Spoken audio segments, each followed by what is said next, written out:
The 13th of May, 2022.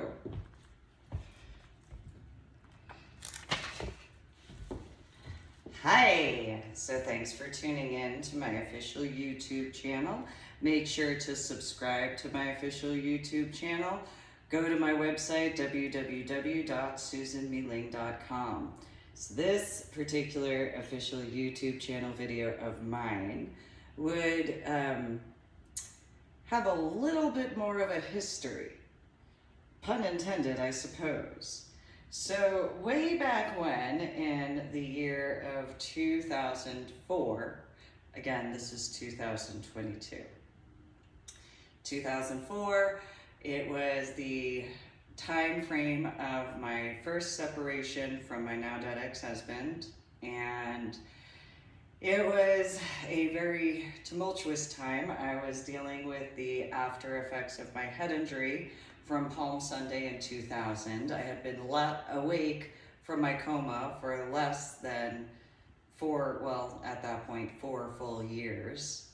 The subarachnoid hemorrhage in the frontal lobe of my brain was just starting to find some improvements in regards of the MRI and CAT scans, and I was starting to learn the words, starting with the subarachnoid hemorrhage in the frontal lobe of my brain, as well as headaches and migraines, and learning to explain the memory deficits and cognitive disorders, as well as having gone into the reference points about having been in college algebra with trigonometry and calculus to 2nd grade math.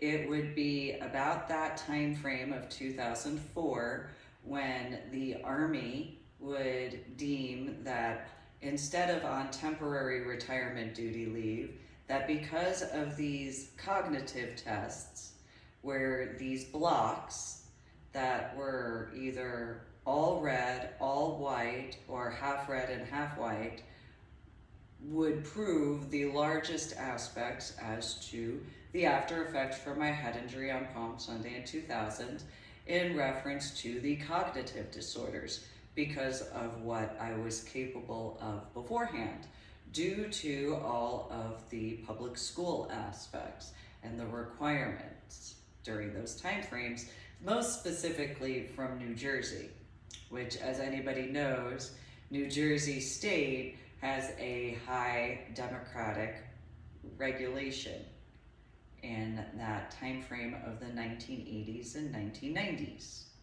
So the massive amounts of details to my schooling, both in reference to what my biological mother, biological father were informed of, compared to my actual schooling, would be known.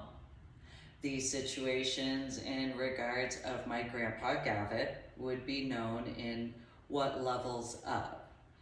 The situations regarding my babysitter's husband in reference to Joe Jose, as far as the World Trade Center and World Trade Center Plaza Director of Security aspects, would be known to a few.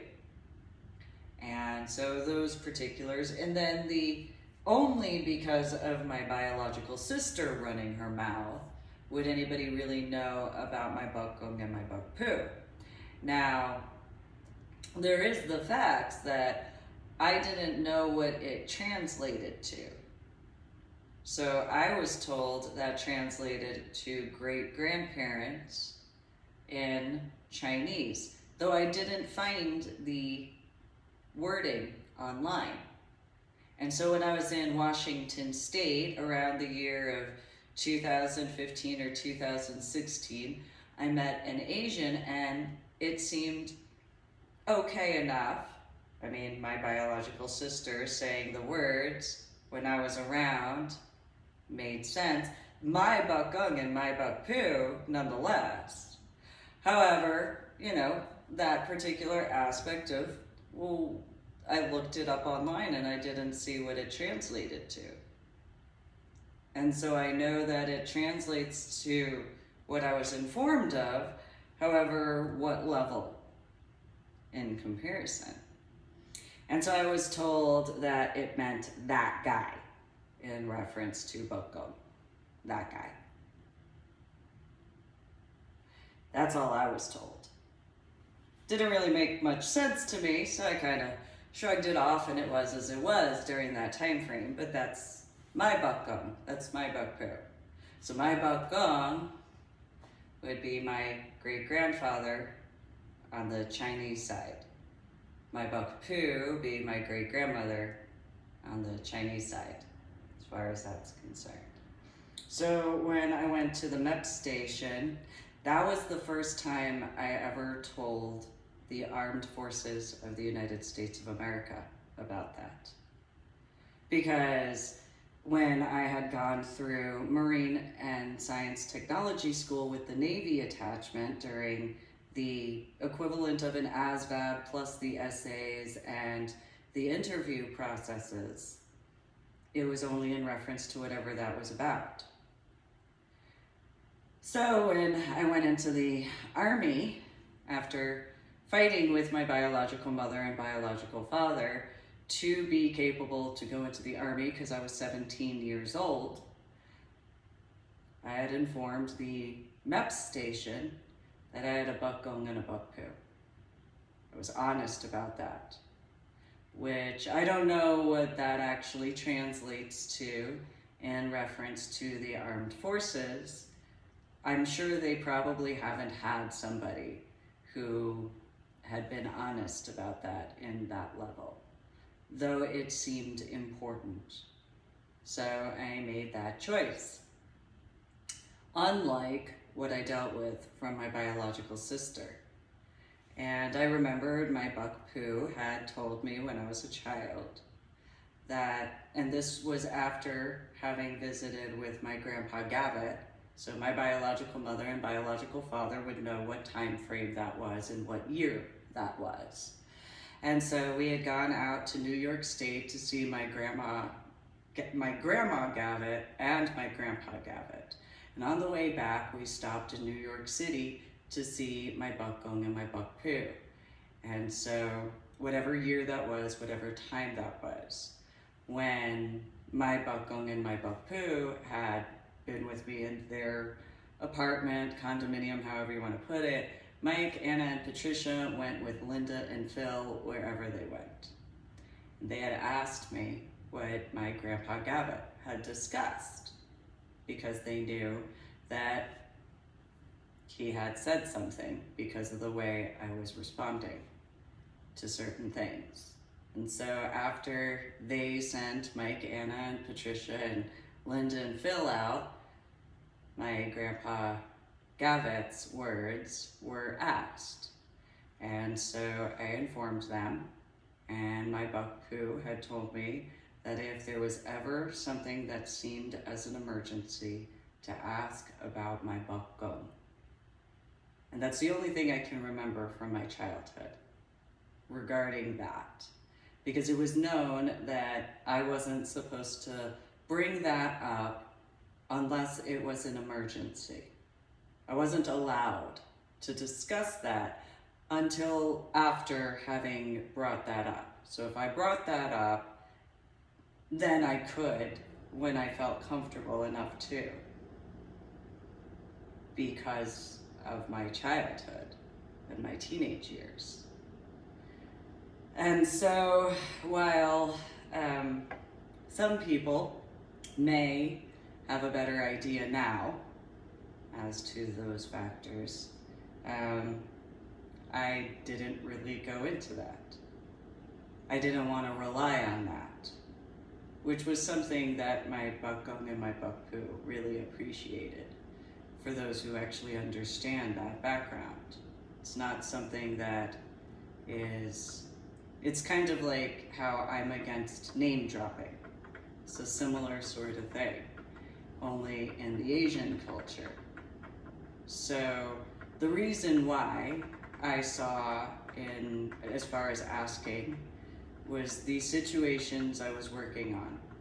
As far as my Medal of Honor art project, the aspects of my first few books, my website. I had my journal blog-ish by that point, and my son and I, as well as how he and I wound up there in reference to Washington State, had seen in an area the International District. There was the Lee Association, and I instantly remembered my buck poo telling me that. And so if anybody had been in the vicinity of during that time frame, I don't know if they would have been capable to tell that that had been a literal sign. And so the next time I went to go get myself some MMJ to assist my pain levels, that was when I made the choice. I waited until there weren't as many people I should say, in the area because of being concerned, because I didn't know what that would translate to. So then I asked, and the female behind the counter, that means that guy. Oh, okay, well I don't look Chinese at all.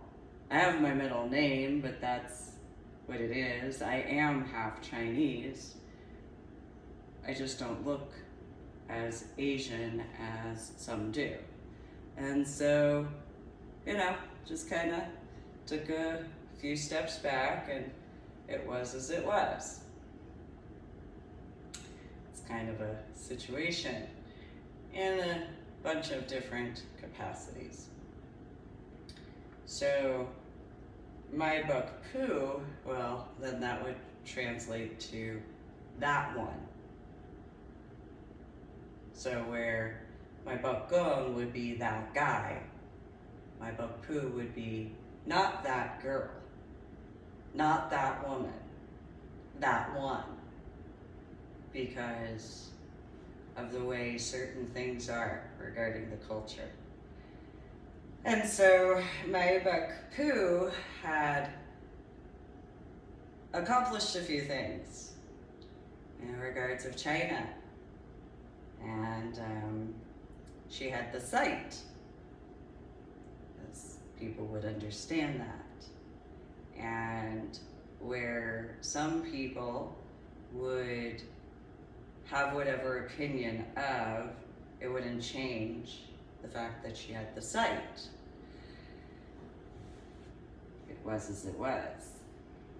So in a different time frame, going back to 2004 compared to 2015, 2016, or this year in 2022, the situations in reference to the first separation problems. Doing the best I could. And my biological mother and biological father and biological sister not realizing the situations in reference to those dress blues, because why would they? All they'd know is whatever they were told in comparison.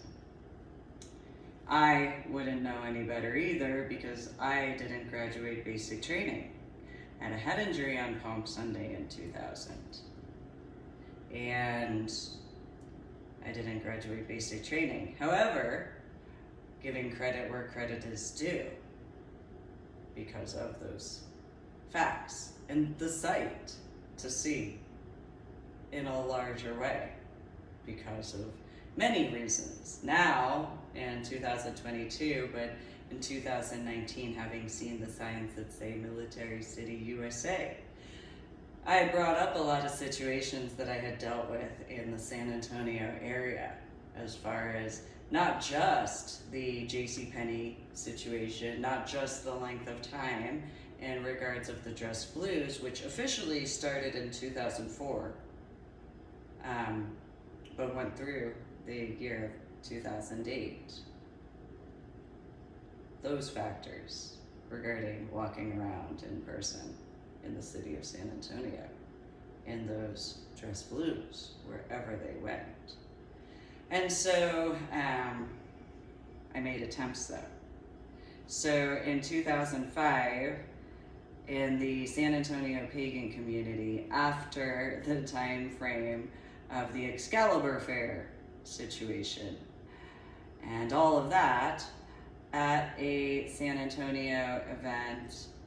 I want to say it was I think it was during the time frame where it was between Candlelight Coffee House and another location in the Quarry. I can't remember what it was.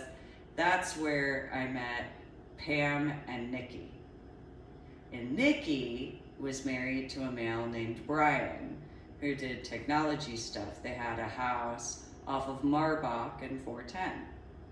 She had been born and raised in Roswell, New Mexico, and was surprised that I didn't know what Roswell, New Mexico was. And so there were other factors. So then Pam, who had her ex-girlfriend, though friend, Mary Maple, I think, something along those lines, who was from Arkansas. I know the last name was Maple. Pam, I don't remember her last name, but Nikki and Pam were friends. Pam was working on the Patty Vaughn case out of Lavernia. Nikki and her husband Brian at the time, Brian was doing technology stuff. Nikki was doing something regarding some sort of juice, fruit thingamabob. And then there was those factors. And then through Pam and Nikki, I met one of Nikki's and Pam's friends.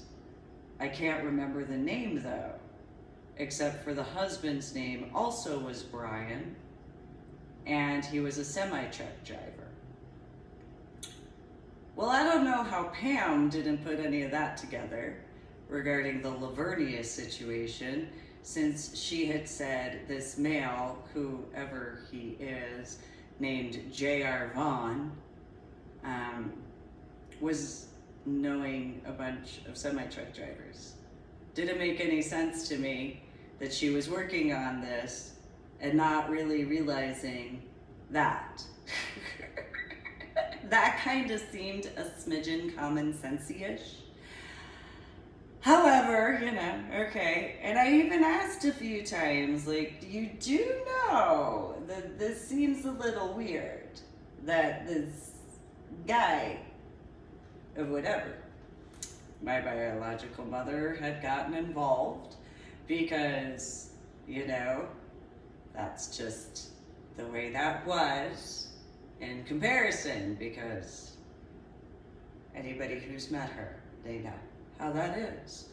Want to talk about a busybody, sticking the nose over the fence line, and, those factors. And so, fast forward through that time frame, and I personally am like, yeah, no, I'm not really interested in that. Like, I have my son and my daughter to take care of and stuff. And there's this Garth Brooks song. For those who know Garth Brooks, can't remember what it was, but there is a song in regards of Garth Brooks and a semi-truck driver and those references to take in consideration.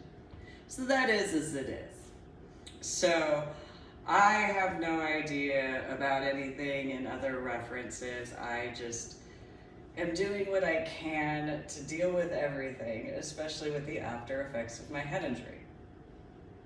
So then 2008 occurs, which is after the second and final separation, and after all the stuff regarding the CID interrogation, and that would technically be my third, fourth, or fifth CID, though in my defense, I don't know if it's really my defense at this point, that would be the longest and the most amount of, and it would be more interrogatier-ish in comparison to the times in Fort Sam Houston.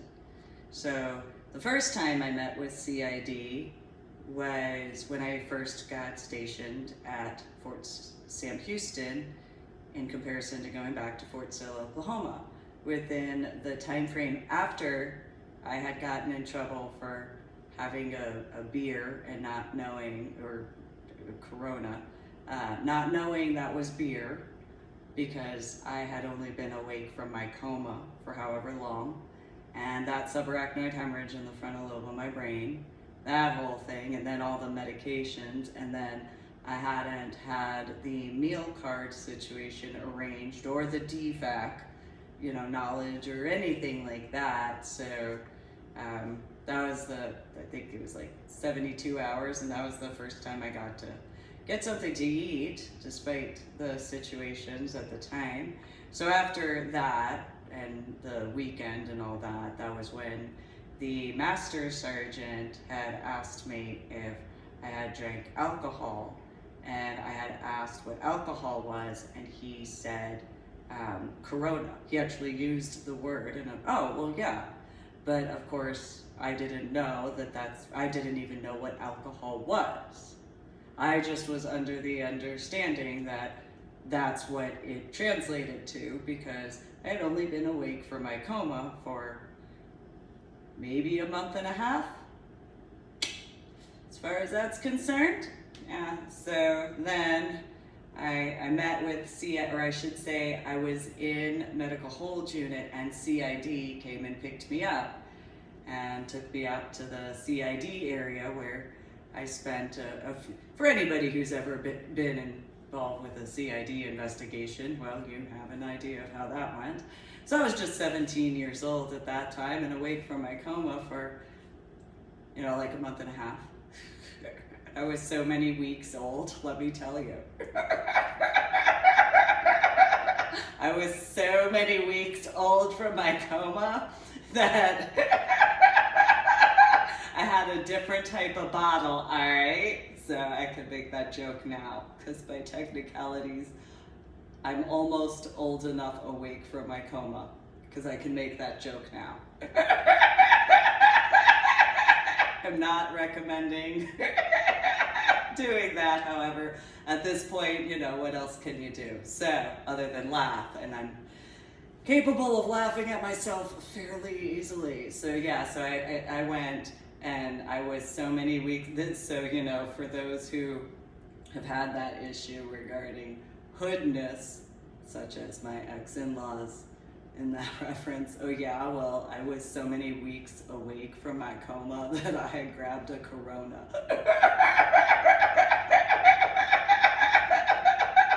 The irony is that rhymes, and so, word. And having been born and raised in New Jersey, and going up to the tri-state areas, well, there you go.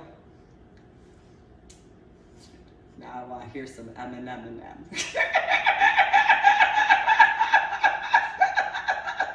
I was only a few weeks awake from my coma. I looked over at the Hooters bar and reached for my Corona.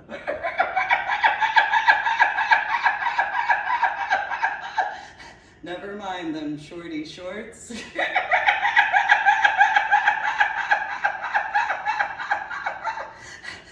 And then I met with some CID guys asking me about some cohorts. So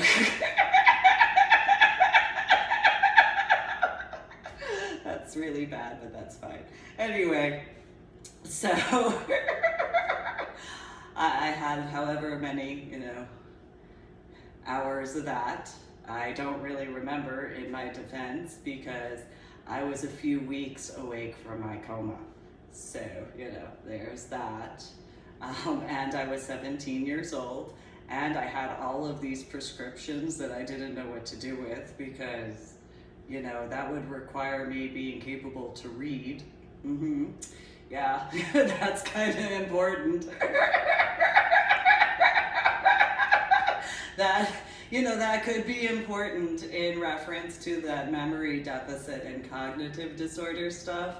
Hypothetically, I was in Greco-Roman Latin, but, speaking in comparison to reading, I don't know. Apparently, that was something some people may not have thought about. I don't know if ever before today, the 13th of May, 2022. However, good morning, or good afternoon, or good evening.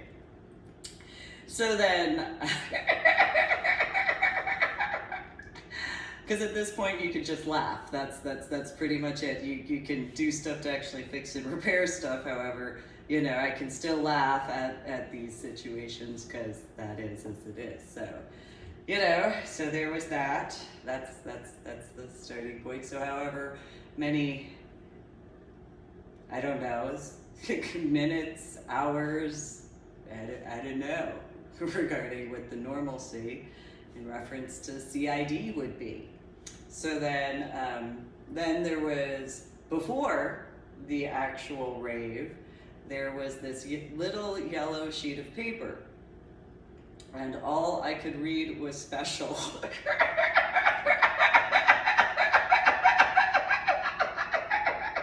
Which I'm just gonna leave it at that. I get all excited because it's near the coffee maker.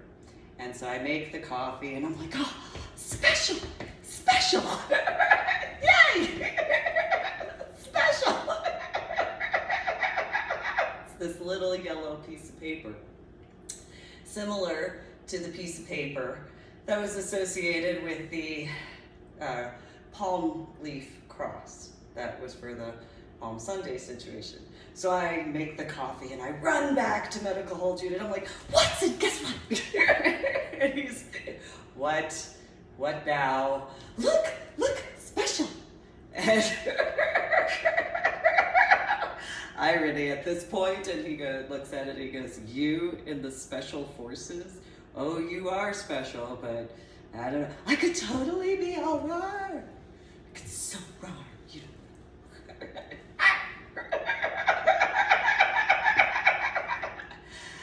Where Marksbury then looks over at me and he's like, yeah, you're about as special as, I don't even know, but something.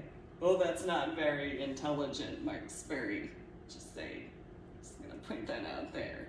So, I'm all excited. So in my BDU uniform, a whopping 17 years old, with my hair either in a ponytail or pigtails because, you know,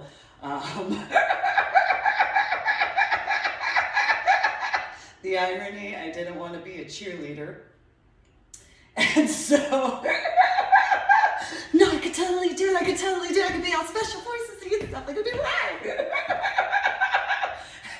And Watson's just, I don't know if I don't know what type of special force. I could be so and Watson's just, yeah, you could be special. Yes, you can. Yes, that is no debating that at all. So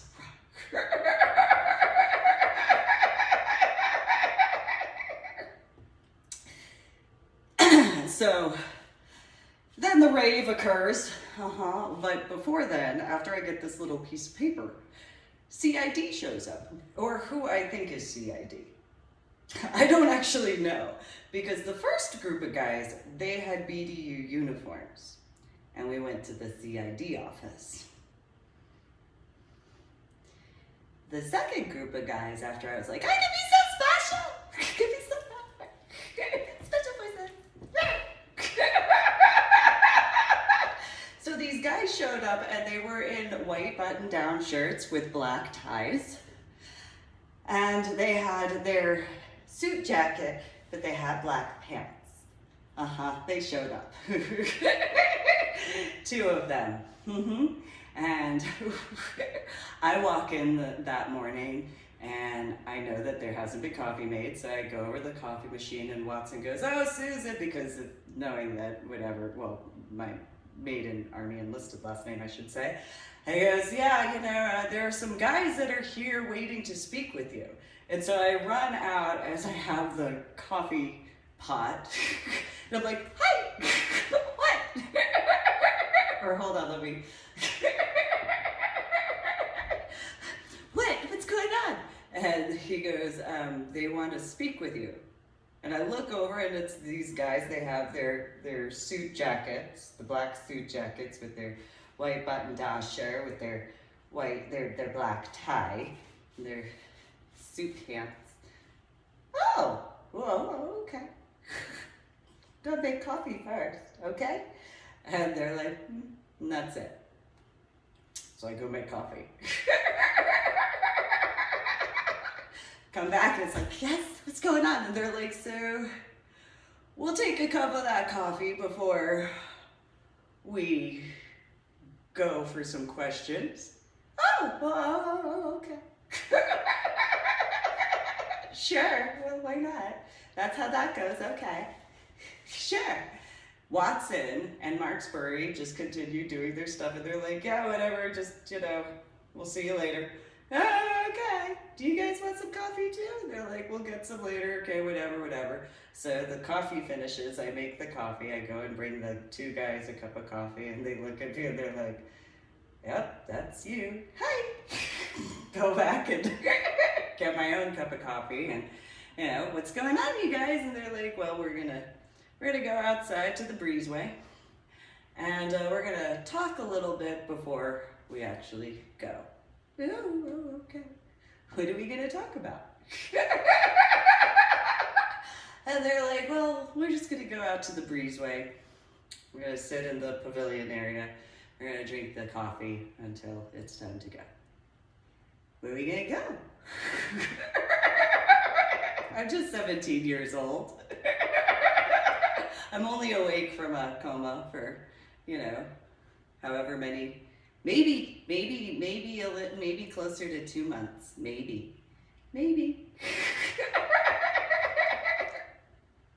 Drink my coffee as talking with them and smoking cigarettes, because that's just what you do. Apparently.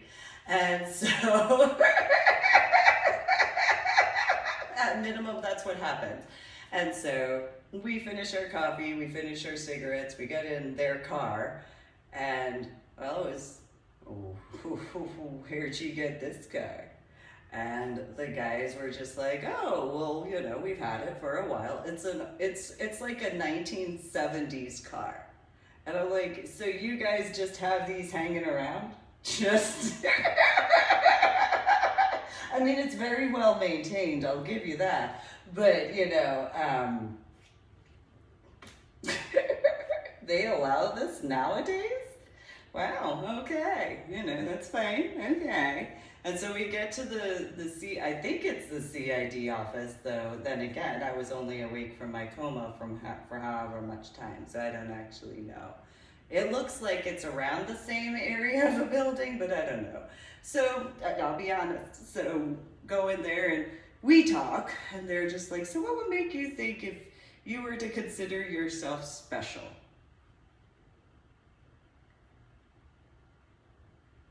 Well, I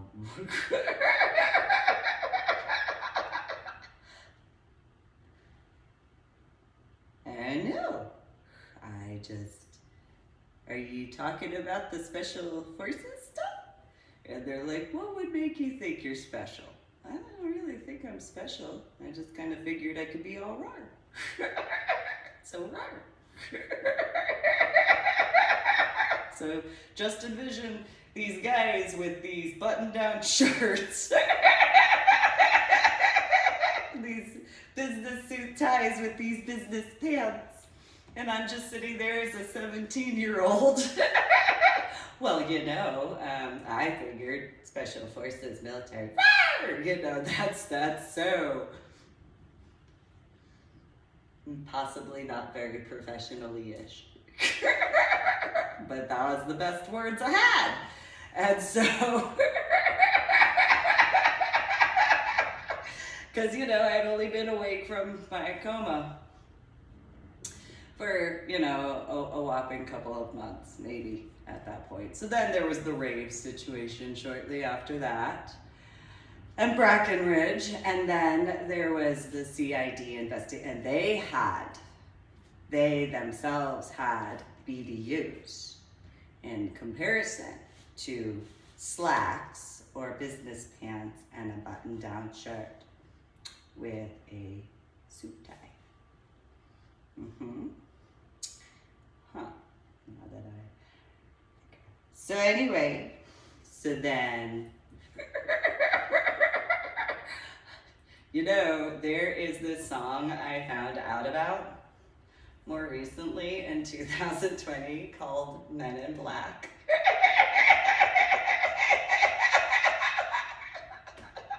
I wonder if it has to do with these guys.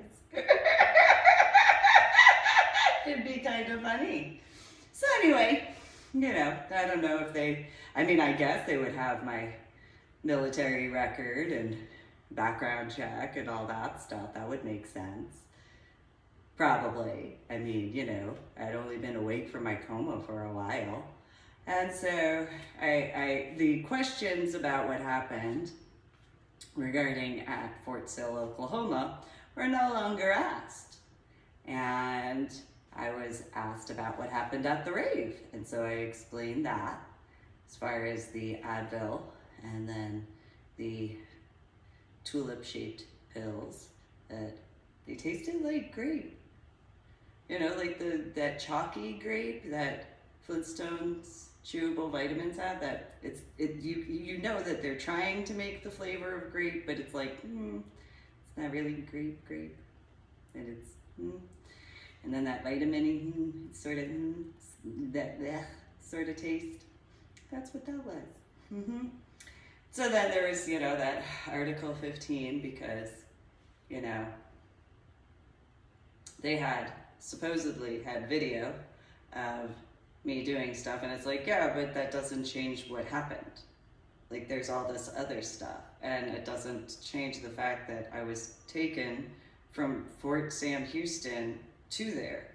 Like, you like, I don't know why I'm in trouble. You should probably get the guys who took me off post. That's probably who should be in trouble in comparison to me. You know, being 17 at that time, only awake from my coma for the length of time that it was at that time. Why would I be punished for what those guys did? That wouldn't make any sense whatsoever. You should probably prosecute those guys. In comparison, well, then there was the situation regarding the female, Princess Jasmine. That's what she went by. Well, it's known that the only movies that I have been on, this is a, what is it, Abbott and Costello? This is an Abbott and Costello in the modern times, because these guys know in CID that I have only been allowed to watch G-rated movies. They know that the only PG-13 movies I've seen are Cat's Eye and Full Metal Jacket, and then whatever I might have seen in the movies in Illinois. And so I tell these guys, well, I met this female named Princess Jasmine. And so they don't know anything about online stuff, apparently, and or the scene stuff, because of the way that is, and those monikers. As far as, I mean, that was a thing even up in New Jersey and New York and Pennsylvania. You went to certain locations and there were certain monikers. And depending on who you were, I mean, it's more along the lines of nicknames, but that's just kind of how it is. And so I've had a lot of nicknames, but depending on who, what area, what time frame, and certain nicknames are just common in comparison. So you have to have all these different clarifications and all these other what have yous in situations. And so I made attempts to explain that, but I was dealing with the headache pain, and then Captain Beer started yelling, and then, you know, people who have headaches, well, you understand what yelling does to a headache. And so, you know, I made the attempts that I could, but yeah, so you know, in 2022, I can see the irony in reference to that capacity of Princess Jasmine, and that's what she went by the name of, And she was a female who looked similar to Christine from the Jade Wolf Coven. If you needed a reference point, similar to almost like a mixture between her and Crystal Lynn from Olive Garden, for those references. So anyway, that is what it is. They didn't want to think about that, and I made attempts to explain it because of that. And so I have the backgrounds that I've explained in certain references as to my childhood and my teenage years and the tri-state area and the overall lifestyle. Well, who knows the moniker aspect better than the LGBTQP, obviously, because that's the most common sense of common sense ones. But it's across the board. And so I was in the underground rave scenes back in New Jersey and New York and Pennsylvania, and I know the difference, for those who actually know, between a house party and a house party. Because there's different types of house parties. Then there's, the different dancing styles and stuff like that. So there's a lot of, even though there can be the same words, it's the context as to what they refer to. So there's that. So then, I made attempts. Well, fast forward to 2005, I meet this female through another female who says something about Roswell, and she was offended that I had no idea what Roswell, New Mexico was. It was one of those, what's the big deal about Roswell, New Mexico? So I've been to Roswell, New Mexico since, and yes, I've read some situations in comparison. Okay, yeah, is as it is, had some experiences, is what it is, and so it was one of those, okay, whatever. Not in any offense, what does that have to do with anything right now? And so then Pam was working on the stuff regarding our J.R. Vaughn and that whole thing, and her viewpoint was that somehow this guy named J.R. Vaughn. First off, what is the name anyway? What does J stand for? What does R stand for? It can't be piratey-ish, although I can make that joke because of Excalibur Fair and R. It's a very bad joke, but that's fine. I can make fun of myself. Nonetheless, and then, come on now. It's just perfect timing. And so, I have no idea, but she tells me that he's into semi-truck stuff, and he goes to these gas stations of whatever. She thinks somehow, now mind you, at that time, I did not look as I do. I had longer hair, much longer. It was dark brown in comparison, and I didn't have any tattoos. And so Mike and Anna, of course, with certain things would be like, oh, well, that one's good enough, in reference to my biological sister in that hypothetical, in comparison to whatever. Anyway, so is what it is, as far as that's concerned, among a few other hypothetical situations. And so I was working on that and doing what I could. And Pam thought that I'd get that guy's attention. And it's like, no. He likes blondes. He might like brunettes, but in comparison. And even still, I'm me. There's like, in comparison to other females that would be of other whatever, I'm just me. And just, I'm a dork. I mean, like, I am such a dork. I'm boring. And I go down the list of stuff, and she looks at me and she's like, you think you're boring? Yes, I do. I believe I am boring in comparison to so much other stuff. And she's like, I don't know how you could consider yourself boring at all. Pretty simple. Yeah. Like, I view myself that way. That's because, I live my life, so, duh. That's kind of how that goes. And so, anyway, meet these people. I can't remember the wife's name, but there's Brian, and he's a semi-truck driver. And so I'm introduced to these people through Pam, and again, I'm confused how she doesn't see this in regards of this J.R. Vaughn guy, because she brings up this stuff as far as the semi-truck driver stuff, and I'm just confused, because I don't know how you don't see that. Okay, fine.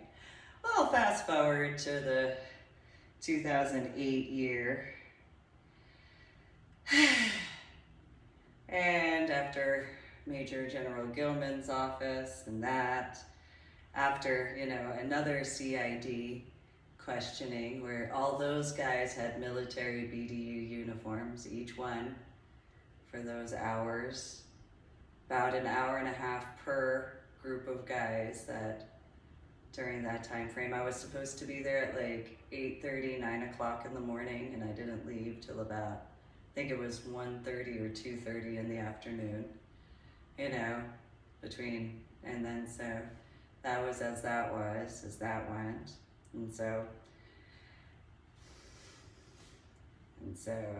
But hey, I'm alive and survived all that, yay. And so, it's as it is. So then after that, then there's the 3 guys in Major General Gilman's office and that situation with the Bronze Star. But hey, 2020 Austin Rally and stuff. And so, so I go and I go to look to find a house because I don't want to be in San Antonio. Yeah, no, don't want to just, it's too much. It's a little much. Need to have a little bit of, it is you, it's not me, but it is me, but it is you, and I need some space because, wow. I need my boundaries, I need this, I need that, and yeah. And so I explained why I had arranged where I purchased my house and the reasons why, and so then there's this semi-truck collision. Now, mind you, I haven't seen Pam regarding the J.R. Vaughn case since 2005. The whole Hurricane Katrina situation and the situation regarding Wilford Hall and Anna and the cell phone with that needless problem regarding those situations where it was literally just such a waste of time regarding that because of all of those needless problems and all of those worthless situations that I was dealing with because of that aspect of how people who don't think about treating someone or mistreating someone as a scapegoat, how that actually goes after so long. Because obviously there wouldn't have been that hypothetical in reference to Wilford Hall as far as Mike having Anna go on post if they didn't learn from Joe Jose the truth in reference to the World Trade Center and the World Trade Center Plaza whenever they went back to New Jersey. So they wouldn't have done that in that hypothetical if they didn't know that that's what Joe Jose had actually taken care of. And so those sets of needless problems regarding my biological mother and or my biological father and or my biological sister involving themselves in stuff that wasn't for them to involve themselves with at all. And so those particular situations, so then, I go and deal with what I dealt with, and then there's the semi-truck collision.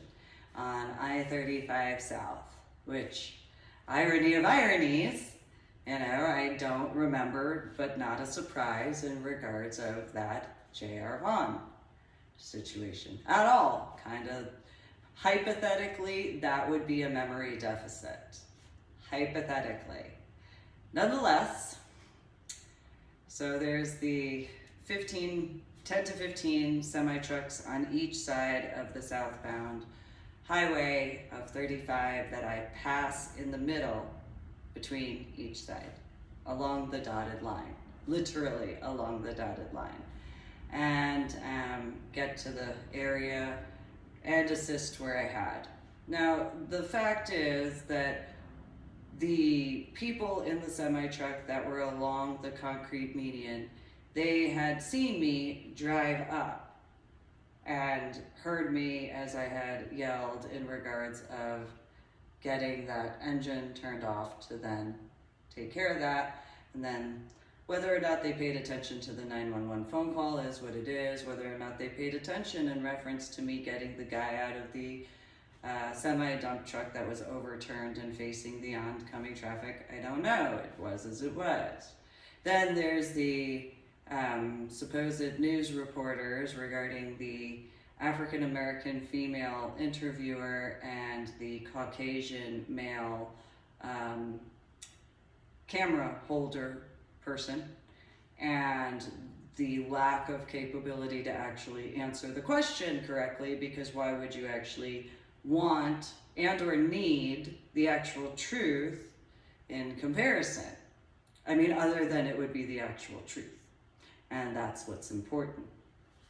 So then fast forward a few months later and I receive a voicemail on my cell phone, different cell phone number, in my journal blog, The Ornery PSA, on my website, www.susanmeeling.com. I've gone through some updates, and one of those particular factors has to do with cell phone numbers, which I didn't really understand as far as those particulars. So then I had made my attempts to go take care of a few things.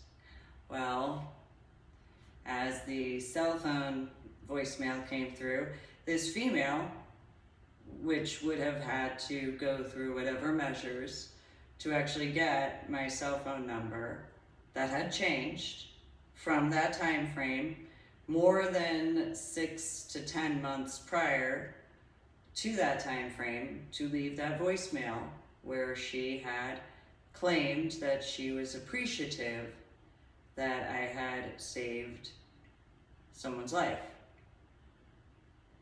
And all she said was something about talking. She didn't say anything else. And I was just, all right, I don't know what to do with that.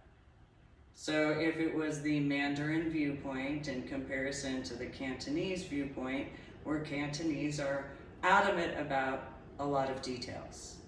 Cantonese in the more earlier century, regarding the 1900s, they were highly specific when it came to writing. They did not like shorthand writing. They did not like less information just because it would be easier. The Cantonese preferred the more information, the better. Whereas certain Mandarin preferred, well, whatever is good enough. Not even half-assing, just whatever is good enough instead. That was a big issue between the Cantonese and the Mandarin before Mao Zedong, because the Cantonese knew how important more details were. Knew how important not just the details as far as the words, the education, the background and all that, but the capability to actually explain understanding the knowledge in comparison to what was the situation during those times in the late 1800s, early 1900s, where the Mandarins were not really wanting that information. They wanted to do it shorthand. They wanted just a small little excerpt in comparison to in-depth understanding. They wanted to just have the equivalent of a picture and then leave it up to interpretation compared to actually having the details. That was another big amount of differences. And then the Mandarin had certain experiences, whereas the Cantonese had other experiences. And when it came to especially military aspects, the situations at those time frames, there were different types of military. So a lot of the temples were not as willing to go into certain training because of what it took for certain capacities. You also had to be willing to show that you were willing to learn, first and foremost. You had to be willing to take care of certain things before you were allowed to actually begin that sort of training. So my buck Pooh, which as a female had earned her way to being allowed to be trained by certain locations and had proven herself to be adept in quite a few factors, and this is back in the late 1800s, early 1900s. So females had an even more large of a gender gap in those particular references. And so there's plenty of legends and myths about her. Is as it is. She'd come in and it was as it was, but she had earned in that capacity. The amount of lives that personally had saved, as well as in other capacities, was uncountable at the time frame when her and my Bagong had been capable to escape Mao Zedong with my Grandpa Gabbett assistance and some of that stuff. So the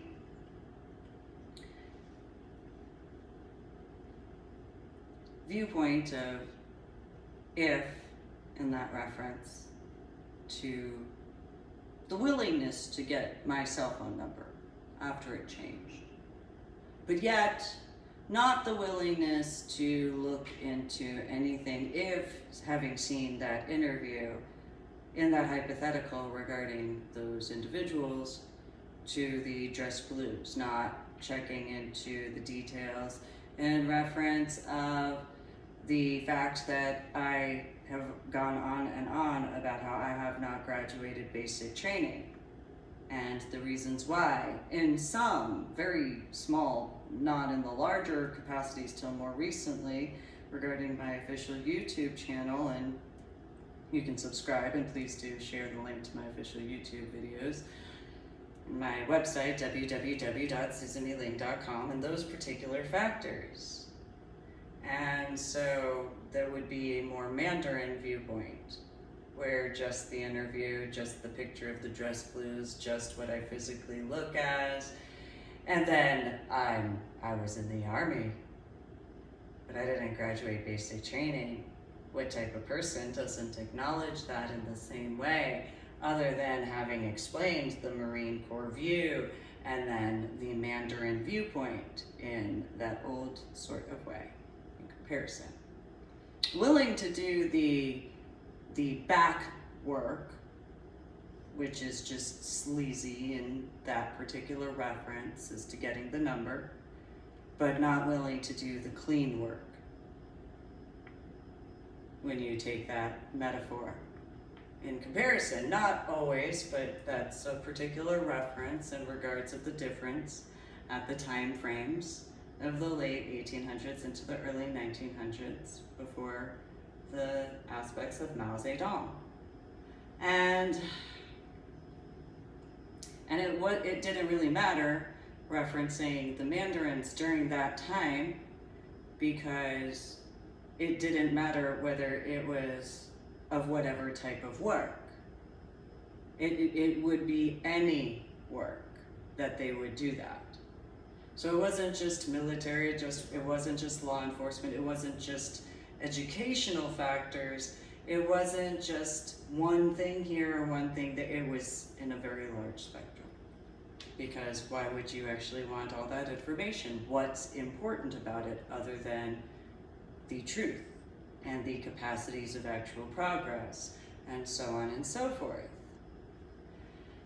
And so, in that reference of the if factor as to whoever that would be regarding the year of 2008 and the semi-truck driver situation at that time, well then, you have 2009, and in the process of earning my 26 scuba diving certifications, whatever the Mandarin view would be on that, and I get introduced to a guy who works at Stevens Trucking, William Talent, or Billy Talent, Jr., the son. And he had been in the Marine Corps. And so I had told him about what was going on and didn't hide it. And his response was, so you didn't see anything at all? No. Why would I? 10, 15 semi-trucks back. I mean, sure, I had to get wiped down because of the chemicals. Yeah, that's whatever, but that is what it is. And so, you know, those particular situations regarding that. And while at that point, of course, it doesn't really click to me as far as the J.R. Vaughn situation, because why would it? Not near Livonia. What would there be regarding Livonia in DFW area, Texas?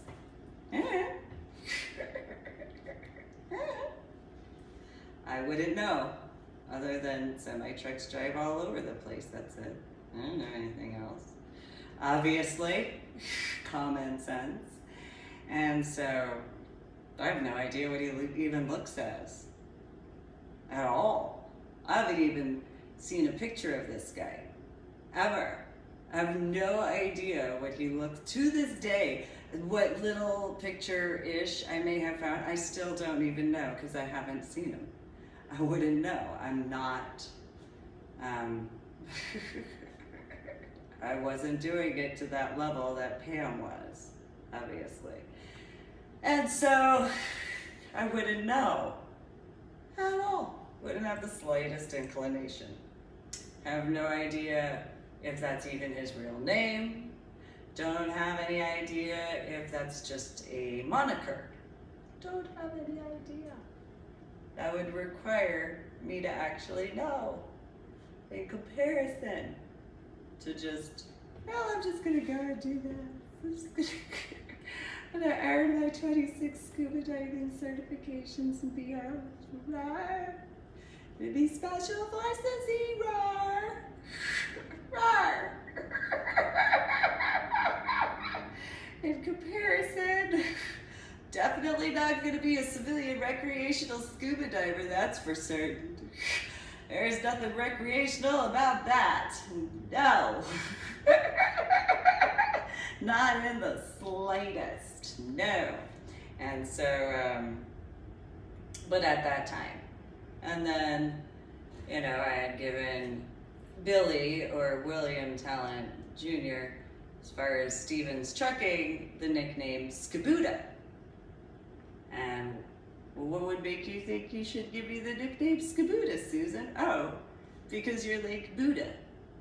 And he goes, what do you mean? And the Buddha, do you know anything about Buddhism? And he was a little bit, I was stationed in Japan for a while. Yeah, but being stationed in Japan compared to actually learning about it, kind of two different things. Don't know if you know that or not. He's like, okay, what? Well, you kind of, every now and then, you dispense these pearls of wisdom that sometimes the Buddha would do. Not in the fullest capacity of, but the way the Buddha was. Similarities. And so, it was as it was. And he's like, well, round is a shape. So, yes, that's true. Yeah, I'm round. Well, good for you. So it was as it was. But even in regards of the hypothetical that Buddha could have ever, in reference to finding A and finding the silver lining, as far as my first two books, well, then there's that. Because then there's, in the time frame when I was engaged to Sean McCall, who was in the Army, well, Buddha had known that I had been in the Army, but he also knew that I didn't do what most Army do. He knew that I had taken the Marine Corps viewpoint and did not call myself certain names because of that. And so he was upset in that particular reference as to how I had to take care of the situation regarding who I was engaged to at the time. And it was, his thing was, how could you, you know what the stereotype, no, I don't actually. Remember, I didn't graduate basic training. I have to do what's best for that situation. I don't know what that is. I don't know how that goes. It's not to be mean. It's actually for betterment. Because how could I, and I couldn't even get to the point because of the Corona situation at that time. Regarding, which is an irony regarding Army, as far as Joe is concerned. And the Corona at Rick's. And so, infantry and the dress blues problem, and Macon, Georgia, because my ex-sister-in-law had that stone engraving done in Georgia, and how she would wish that that life mattered, but it didn't, because it didn't. It's the reality that my ex-in-laws have had to accept as to the facts regarding the dress blues since 2004. Inside the city of San Antonio, Texas, at however many locations, at however many events, at however many times that was done. From 2004 through 2008, on top of JCPenney at that point in time. There were situations in 2004 and 2005 where my ex-in-law's dead relative had said he had been out running, and there were some cars that had run up on him. And I had explained, well, that's why you don't assist somebody to cheat on their spouse. That's why you don't do that. Because he tried to get my sympathy in reference to some of the females that he had been involved with. And well, that's your fault. You don't do that. If you make that choice, that is a decision that you deal with the consequences of. And this was during the first separation that he was trying to complain to me. And he's literally at that point in time, which then take that in consideration. While I'm dealing with the facts of what I'm dealing with in the year 2004, then I have this incompetent, ignorant individual who is now my dead ex-husband trying to get sympathy from me for him cheating on me, which that's not, no. And then there's the facts of the justice of the peace And then there's the fact that I gave birth to my son and gave birth to my daughter, and he was trying to get sympathy from me for the females that he knew were married and assisting them to cheat on their spouses. And that he didn't understand why I didn't have sympathy for him. It seemed fairly common sense-ish. But you know, I've been made fun of for the 10 Commandments, that I do what I can as best as I can to follow. And so, made sense to me. And the situation was as it was. But, you know, why would there ever be common sense in those references at all? Because what would it matter? Other than a lot. And so then there's the situations regarding uniform fetish ball in 2009. And then the situations as to defending myself because of that problem regarding the corona situation. And then having had to, on top of that, send that letter, which Skabuda was mad at me for. And it's like, but you don't have the right to be mad at me at all. If anything, what would you, not that I got to that point, but what would you say? What is it in writing that I should put to this situation? Or you know that you only get 2 minutes for a phone call. Oh, so during basic training doing that? Yeah, no, that's not any compassion to even try that. And so, yes, there was the time frame in reference to 2010 later on, and kind of reconnected-ish. More so healed his hand because of that situation, as far as supposedly he was moving a tank shell that took 2 people to carry. And it only got 1 finger. How was that? Not one of the side pieces, no, the middle finger. Directly the middle finger, which is an irony in reference to having defended myself. Anyway, and flicking the guy with the corona situation across the room, just for, nonetheless, the irony of that. And, but yeah, so, there's, sure, I defended myself, that's cool. It was as it was. And so, but hey, I defended myself. Skabuda was upset. Didn't get to explain that.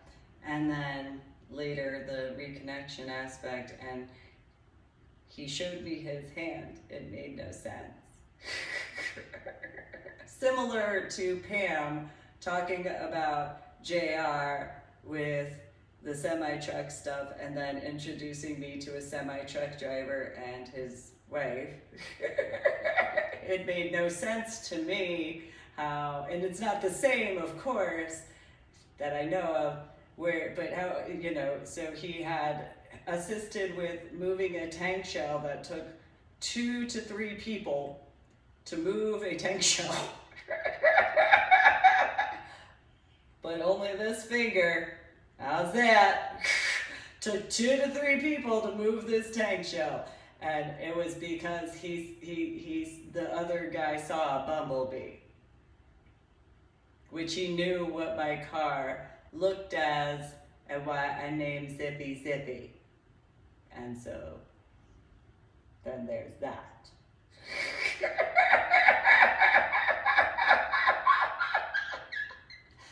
And then he didn't, in reference to Sean McCall, he didn't understand why I was upset.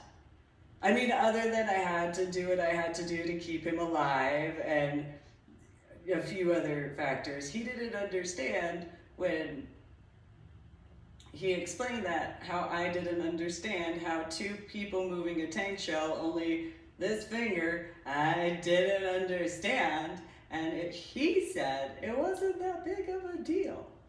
Except A tank shell that took 2 people or 3 people to move. Somehow, that is a magic sort of tank shell. To be like, how, I mean, how do you move that? I mean, and I tried to get him to explain it to me, and he's like, oh, it's not that important. It's not that big of a deal. Except, it's a pretty specific area compared to the actual tank shell size. What tank? What type of tank was it? Then he didn't know what to say. As well, what tank? What type of tank? And then he asked me, why did it matter what type of tank? Well, I don't know if you know this about ammunition. I'm gonna throw this out there. I could be inaccurate, but possibly, hypothetically, depending on the type of tank, probably depends on the type of ammunition. Hypothetically, it's probably fairly similar to firearms, but much bigger.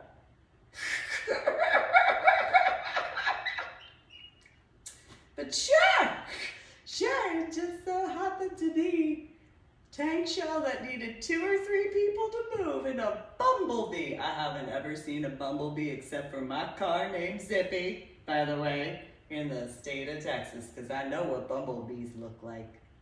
Because that is a big thing in the New Jersey area. Bumblebees, they have big old booties. They have big booties, they have big bellies, they have little wings. It's so funny.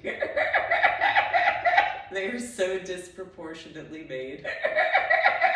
But they're so cute. They're fat in the belly. They have a big old booty. And then they have these little, very sized wings. And they're fluffy. But once their stinger's gone, that's it. That's how it goes. But, little baby bumblebees.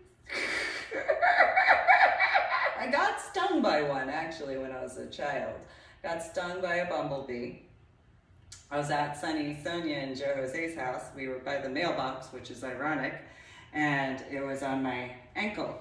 And I had backed up, and I had heard something, and then I got stung, and then there was so while I was having an allergic reaction to the stinger, I was more upset about the little bumblebee. So while my babysitter's like, oh, Susanna, we have to get you in the house, it's like, not the little baby bumblebee. It's a little bit.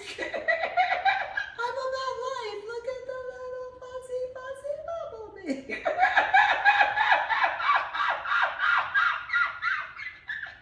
And so that one didn't sting me because it already had it, and so then, but I got it to live as a little baby bumblebee.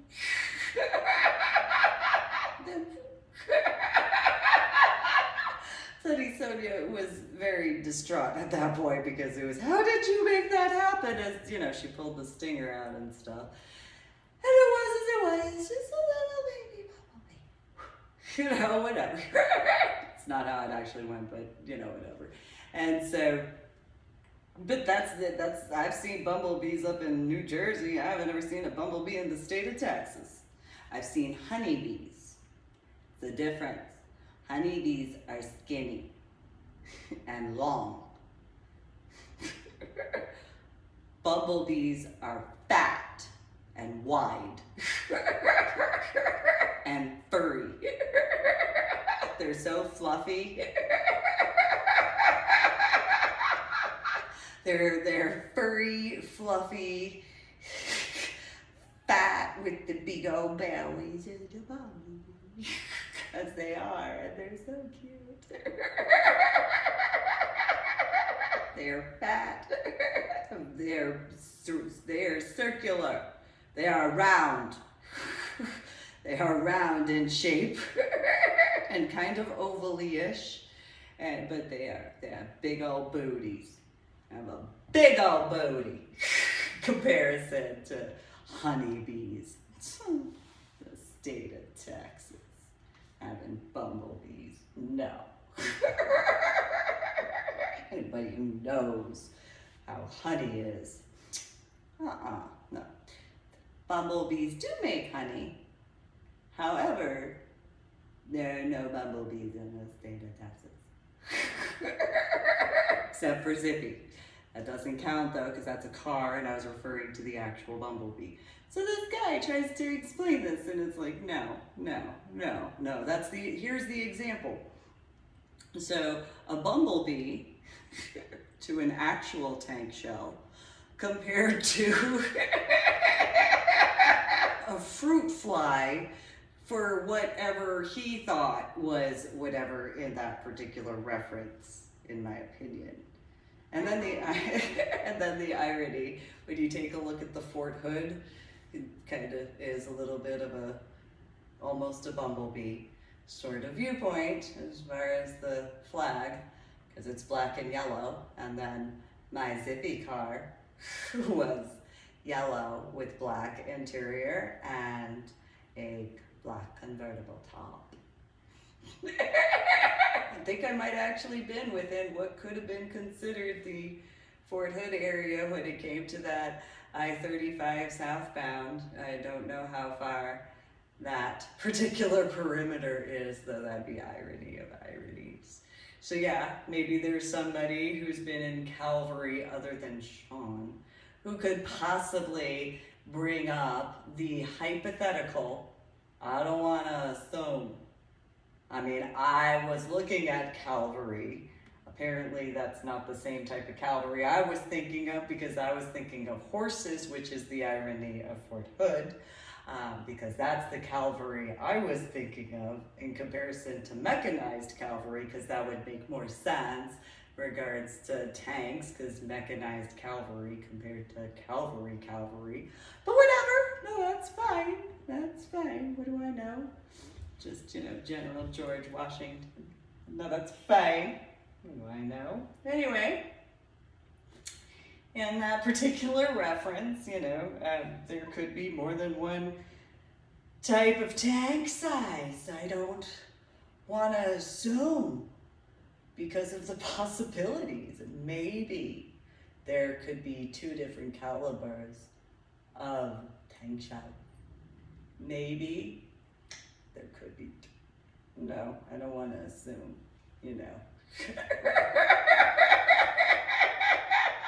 Anyway, so that situation, scuba diving, all that, and after the Corona situation, that was kind of the end of that, because between all of the other attempts that I had made up to that point, not just in regards of my own scuba diving, but the scuba divers in that area had known about what was going on. Because when you take in consideration that I was speaking with Scubuda at International Scuba at the time frame of when I was engaged to Sean McCall, I was still volunteering at that time. So, whereas I don't know what underground sort of issues that would be in those references, though anybody who's seen how I physically look, including back then in 2009, those particular situations. And so, then there's the other factors as to however those viewpoints, but did the best that I could. And so then after 2010, and having moved from Carrollton, put my house on the market because I wasn't staying in that area, and everything that I needed to take care of for my son and my daughter instead, because of what was going on. And so made sure to do the best that I could in comparison to the situations, because unlike what would be common sense, there's obviously a difference in that hypothetical to that female who left the voicemail. Unlike that female, I didn't actually make her or her family go through anything. So if that assumption was where it would be a failure on their part, in every capacity, because I had made the attempt to actually assist, I didn't do anything in any other way. I had been the one who had also made the phone call to 911 and that situation. So if there's any needless problems that have occurred because of those types, because Pam, who had introduced me to Brian and his wife, Brian's wife had explained that when he would go out during semi-truck stuff across the country, she would be bored. And when the children were at school, she would be bored. And the devil makes use of idle hands. And so I don't know if there's any of that sort of situations where certain types of females have needed to accept certain facts as to differences in comparison of assuming. Because if you go off of that Mandarin view of that interview that wasn't capable to be finished because of that female who had a temper tantrum and the male who had turned off the camera at the time, those needless problems because of unnecessary drama, because of those types who haven't ever had common sense. Because why would you have common sense? That would require humanity. So the only way you have humanity is if you have common sense. Common sense also translates to you have to make the correct choice in comparison. So if you want to claim to have common sense, then you actually have to have the actions that prove that and back it up. If not, then that's the only way humanity is. So in those references of those types in regards of that particular female and male, who, of course, Mandarin of Mandarin viewpoints for those types. Because why would they ever actually pay attention to detail? The assumptions of, and because of how my biological mother and biological father and biological sister in comparison to me.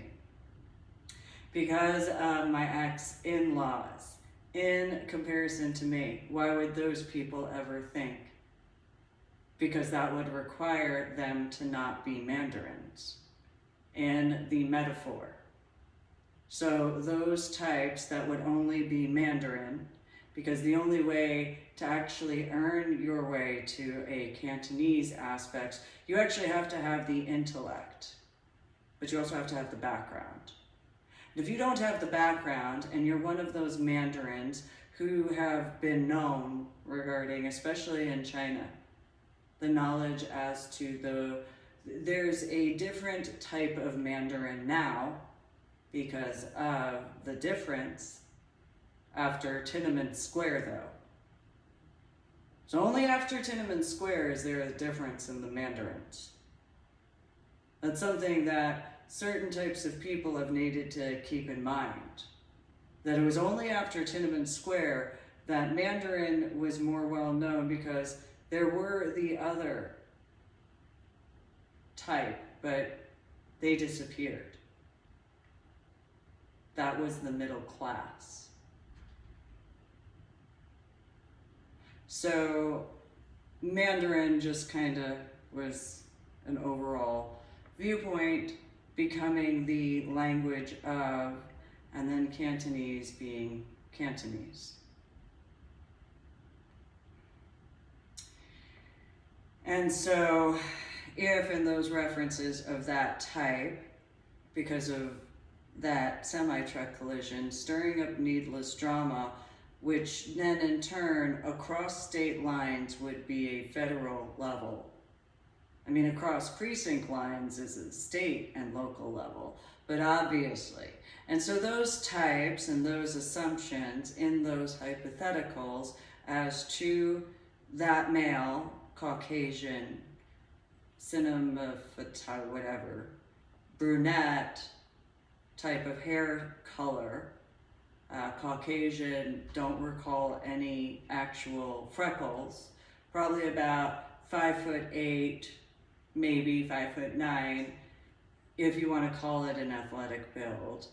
And then the African American female, who is about 5'5", 5'6", and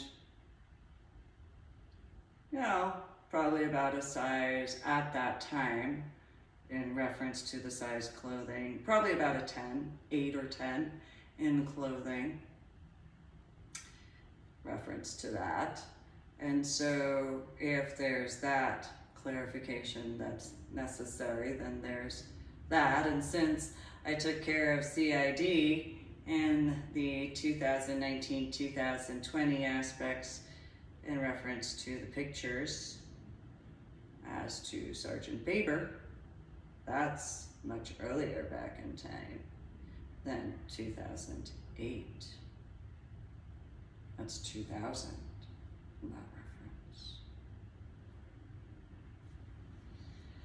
And so those particular situations of those types, and my biological mother and my biological father did not seem to understand when I was a child.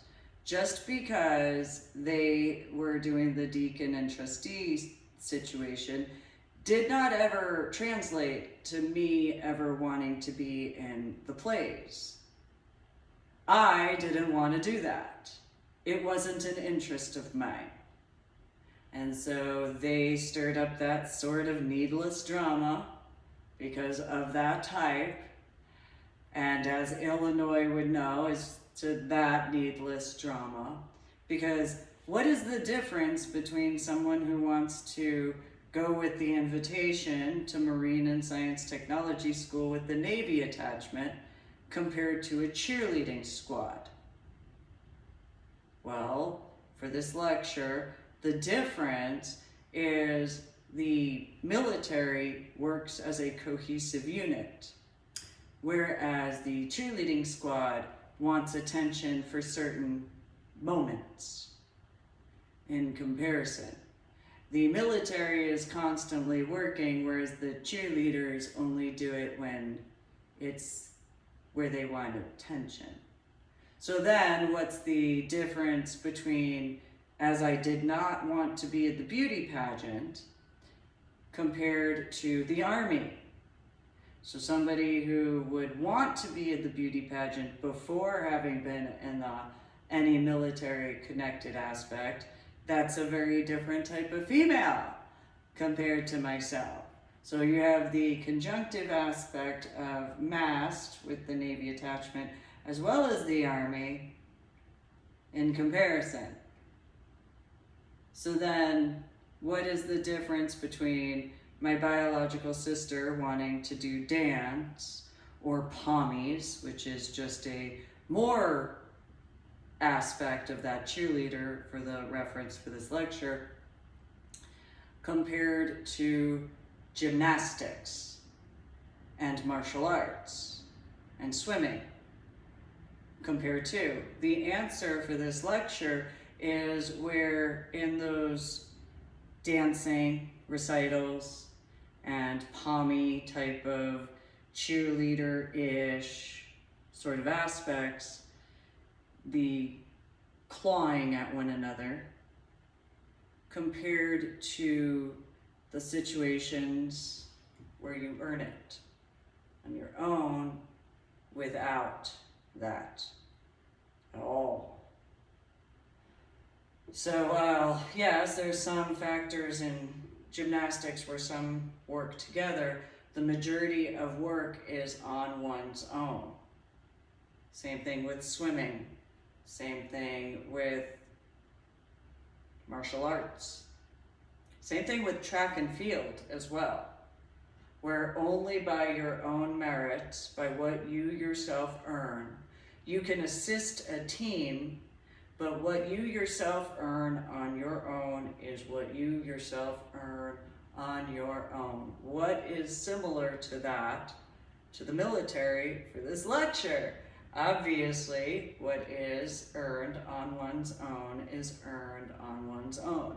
It can assist the overall team, group, battalion, division, what have you, branch, so on and so forth. But what is earned is what is earned. It's non-transferable at all, as the dress blues would obviously be a prime example compared to. And so those particular factors of those types of those situations have needed to be brought to light. So if in that Mandarin sort of way, in regards of Crystal Lake South in 2010, and their complaint, hypothetically, in reference to a high school that I didn't want to attend, a graduation that I didn't want to be a part of, work in an area that I had to take care of instead of high school drama, needless garbage, and then the fact that I didn't even want to be in Illinois at all, because if I was, I'd prefer Chicago compared to Crystal Lake for obvious reasons. Then there's the factors of, so the state of Texas has this saying, not from Texas, but I got here as fast as I could. Well, it's kind of the opposite in regards to Illinois. I'm not from there, and I got out of there as fast as I could. And so, and apparently I woke up in Texas. So, by technicalities, I didn't get myself there as fast as I could. That would be the Army or the Air Force or whoever. And that would be who got me there as fast as they could. Although by technicalities, in 2019, technically I did. So technically, the second time around, I had gotten there as quickly as I could. In comparison, though, by my choice instead. So, is as it is. Nonetheless, if that additionally, as far as what, because those types, as to those cheerleader types, those pommy types, those that actually wanted to be a part of the beauty pageant, those types in regards of the drama. And why would they ever take life seriously? Because most likely they hadn't actually had children yet. So why would they ever think about anything other than their selfishness in those hypotheticals? And then why would I actually want to be out there first in any reunion sort of way? What would make those people be so haughty of themselves compared to? I mean, I was only born and raised in New Jersey, grew up going to the tri-state area. What type of haughtiness would that actually be for those people to actually think that that would be better? Because why would I want to be a part of that? And so then if, those types of those issues and that stuff, well, it is irony regarding what occurred in 2020. Now, isn't it?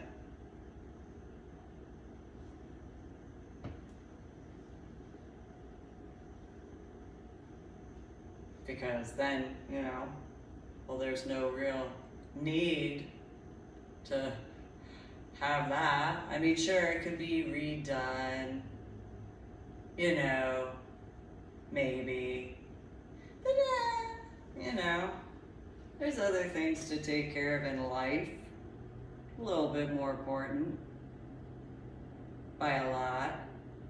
So some people who actually enjoy those high school reunions, well, that's those people.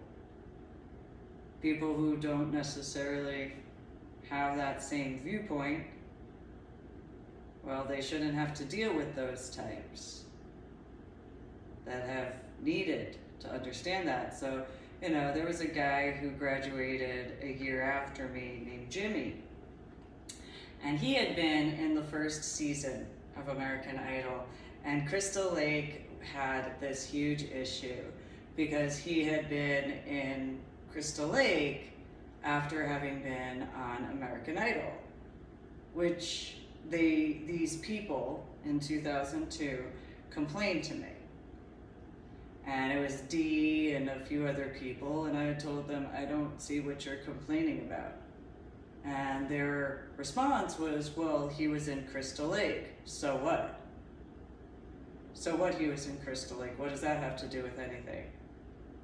And their opinion was that he should have stopped by certain areas, which I informed them that he didn't have to do anything he didn't want to do, which they didn't really like my response to that, which I informed them, just because he may be from whatever area, that doesn't change the fact that he has the right to choose.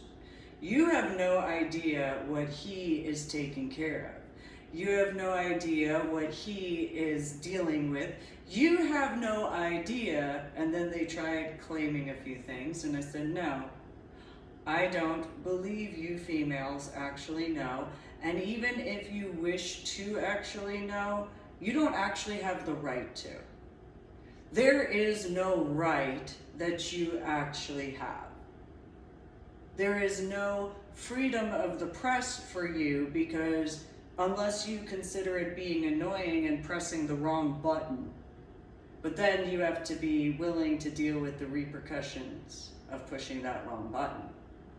And so those particular females did not like my response, because they thought that they had more of a right to Jimmy than they did. They didn't have any right to him. Just because you may be a fan of somebody doesn't translate to you having any rights when it comes to them at all.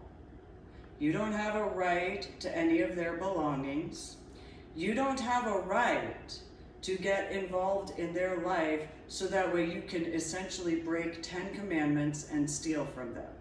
You don't have that right at all. And there should be laws that protect celebrities from those types of people.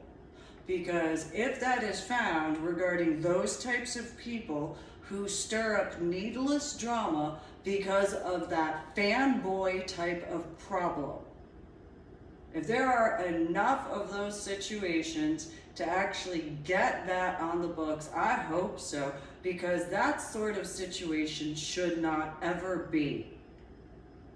Those types of people, as far as if you're going to actually appreciate a celebrity, then actually appreciate them. Do not go and cause needless problems, because that is not showing any appreciation to them at all. It actually shows the opposite.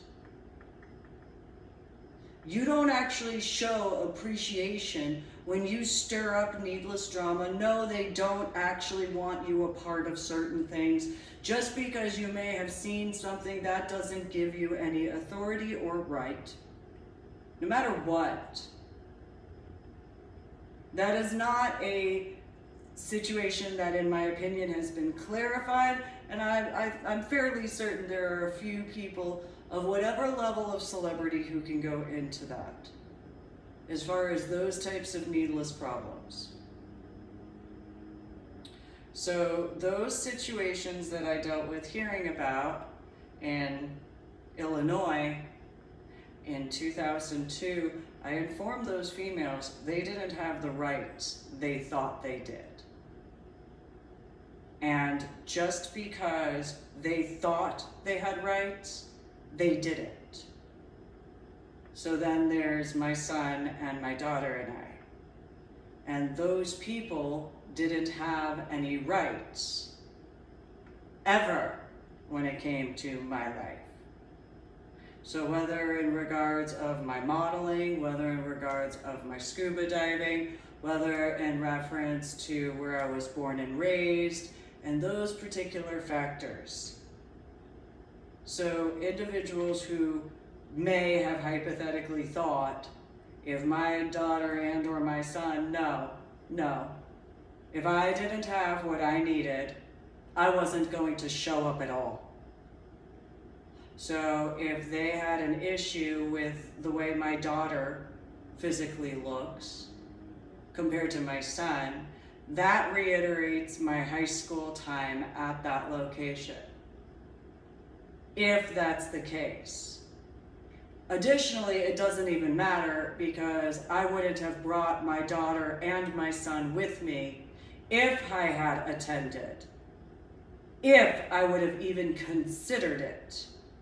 Then there's the capacity of whether in reference to who I was dating in the time frame of August 2009 and or who I was dating and engaged to in the year of 2010, because then that shows just as much racism regarding Crystal Lake South as far as the high school. Because not only is that showing the actual racism and bigotry that I dealt with in Crystal Lake South in regards of Sean Leonard because of his skin tone, then you have the additional racism and bigotry regarding Crystal Lake South as to Sean McCall because of the Asian physical features. In addition to my daughter and my son and I, in that hypothetical. Because all you have to do is look at classmates.com, Crystal Lake South High School Yearbook of 1999 graduating class and 2000 graduating class, including 2001. And that's all you need to know as far as what I had dealt with. Yeah, sure, I went to Marlboro Middle School and St. John Vianney High School. St. John Vianney High School was as St. John Vianney High School was. That doesn't also forget, because you must remember, that I grew up going all over the state of New Jersey, all over the city of New York, all over the state of New York, and all over the areas of Pennsylvania, not just Pittsburgh, not just Philadelphia, and not just Lancaster, which shows you that type of Midwest and Southern bigotry that I dealt with when having been moved from New Jersey to Crystal Lake South area. And those people of those areas, they thought that I had issues with them because of their viewpoints of New Jersey. I informed them at some point in time, whatever their viewpoints were of how New Jerseyans, as to whether it's the physical or what they think as, it had absolutely nothing to do with that. It had everything to do with the ungodly sights that I saw in reference to those types of people. For them to have the audacity to utilize the N-word, claiming that it had to do with a male named AJ when he was nowhere in the direct vicinity of the line of sight to where I had been standing. Do not pretend that in those particular references. In addition to the other factors regarding not just that, but the other Asian situations, to those types of those people. So no, I know that there were Hispanics and other backgrounds, but those situations. And in those hypotheticals regarding, because I don't know what reunions go as, if in those hypotheticals of those types that would, oh, well, maybe if we just whatever, how about you just actually speak with in comparison? And again, the situations regarding Illinois, with what I dealt with in that state,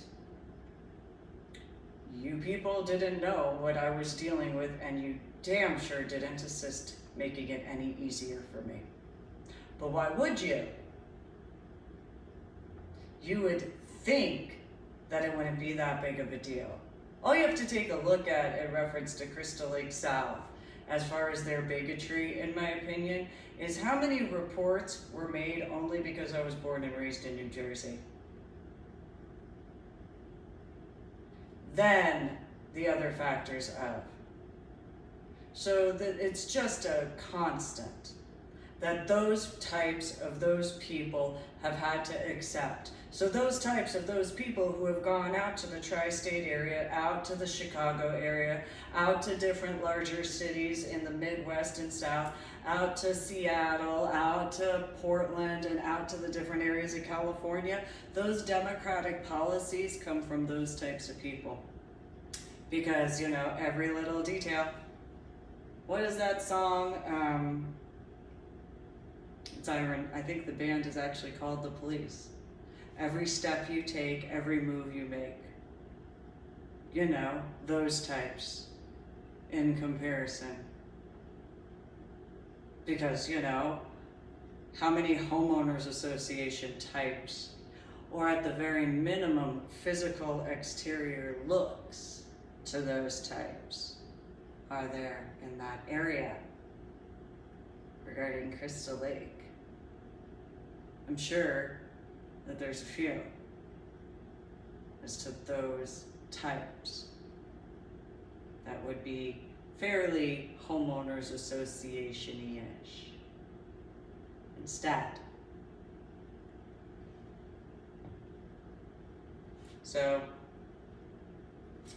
just saying, if there's any of those capacities, then there's that to additionally take in consideration. Because there is no one that I would care as far as their opinion. Because if you couldn't accept my daughter, my son, and I, then why would you ever think that I would need to be around you?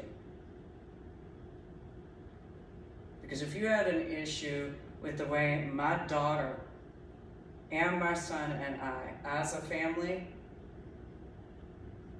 why would you? They're not yours. They're mine.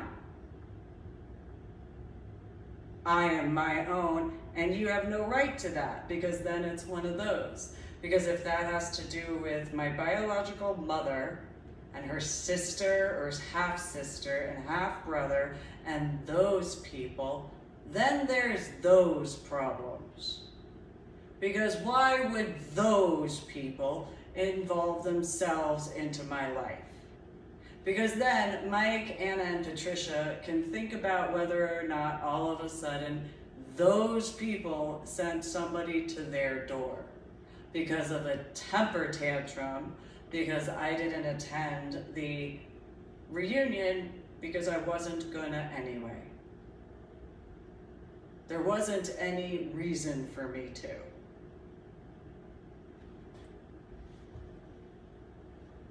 I had stuff I was working on instead. So if there would have been a reason, here's an idea, actually invite me and give me actual details. Don't assume I'm gonna know. Don't assume that I'm going to make a decision one way or another if you don't give me the actual information. Because if you don't give me the actual information, then why would I bother? If you get involved in my life without my permission and then stir up a bunch of needless drama, why would you think, especially if in this hypothetical regarding Crystal Lake South, Illinois, why would you think I'd want to see any of you? Ever. Because if that has to do with the cafeteria table situation, then there's that. Because the level of machismo, feminazism in that regard. And there is nothing owed, except there are debts technically owed to me in the hypothetical because if that was an issue in reference to my daughter, because of my biological mother and or my biological father and or my biological sister involving themselves when they had no authority, no right, no excuse to involve themselves because of their arrogance in those references, then there are those sets of needless problems. Yet again. Because why would you involve yourself when you're not invited? Yet all you have to do is ask. And if you were to ask, what would that actually take? Etiquette and respect for yourselves is that answer. It's not just etiquette and respect to the situation regarding me. You would have to have etiquette for yourselves. You'd actually have to have self-respect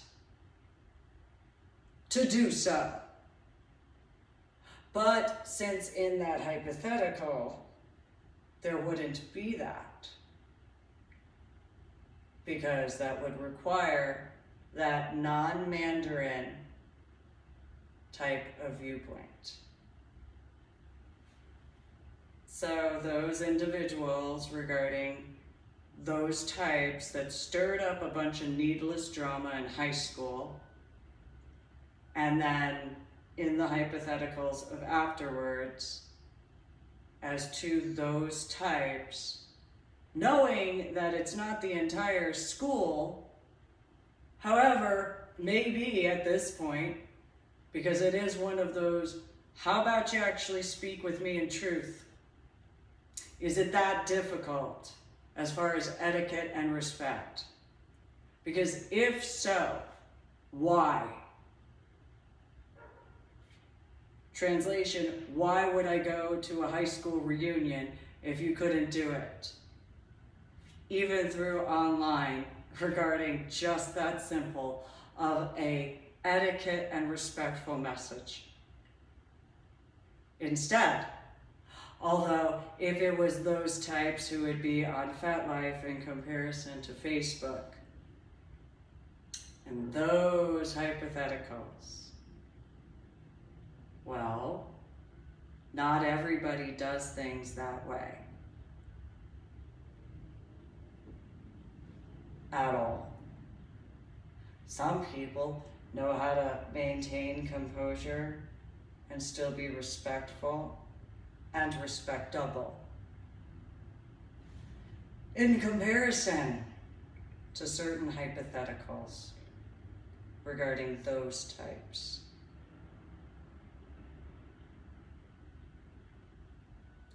So, those factors and those references and those levels and the irony, if my biological mother and or biological father and or biological sister had somebody show up from the Illinois area in the time frame of 2009 and or 10, that's their fault for not paying attention to detail, because common sense. But that would also require them to speak with me in truth, which there's my childhood and teenage years. So there's that. So I've made the attempts for whatever that's actually worth in my favor. I wouldn't actually know because of what my actual preferences are in comparison to that. Though because of 2020 and the COVID situation, well, the lectures are as that is. I don't really have certain viewpoints because of how other factors have been. And so where in the time frame of 2019 and 2020 could have just had honesty instead of the occurrences of, in that hypothetical, then there's those situations. But then there's the reminders as to what needless problems occurred throughout the state of Texas in reference to my property, which goes back to those types of people in regards of the protection of celebrities because of those types. Because if there is enough of a pattern of behavior regarding law aspects, then that should truthfully be put into place. Because there is no excuse for that length of time, especially in regards of the Hollywood aspects, because I didn't go to Hollywood, but I can't be the only one who's dealt with that. As far as the paparazzi types, because they think that any publicity is good publicity when it's not. And those types of needless drama, because what are you influencing the rest of the general public to do? Because why would you pay attention to that? As many times as people have re-watched a movie or re-listened to a song, what would make you think to pay attention to that? Common sense. So, those particular factors of actual protection in comparison to the occurrences, because it's not viewed the way some people might think.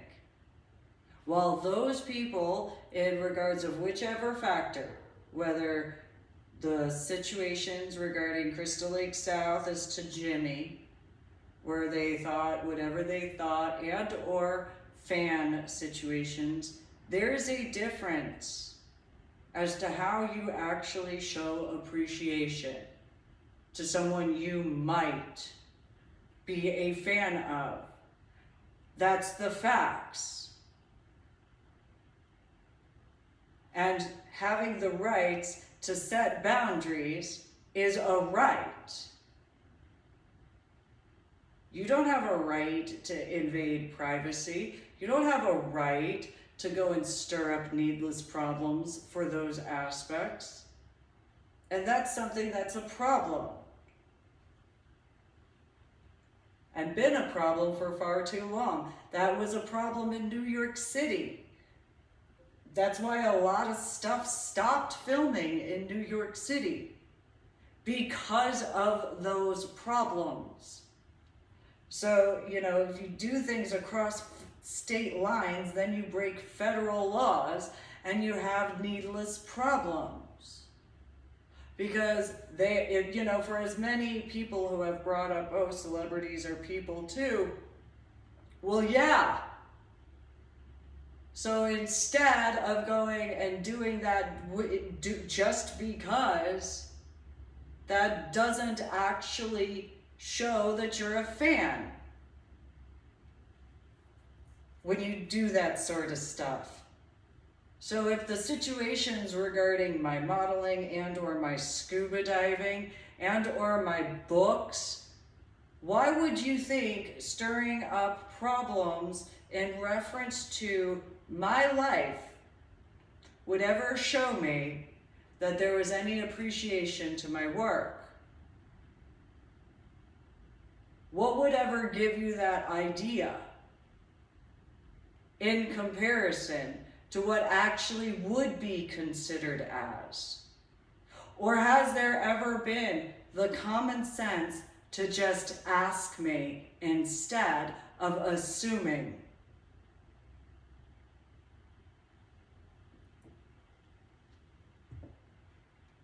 realistically. So,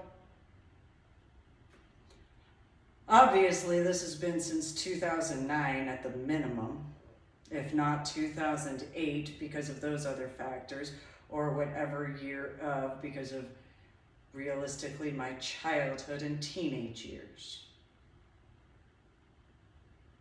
Which I told my biological mother I didn't want to do. I told my biological father I wasn't interested in that. I told my biological sister I didn't care. I didn't want to be involved with certain things. I wanted to live my life my way. Instead,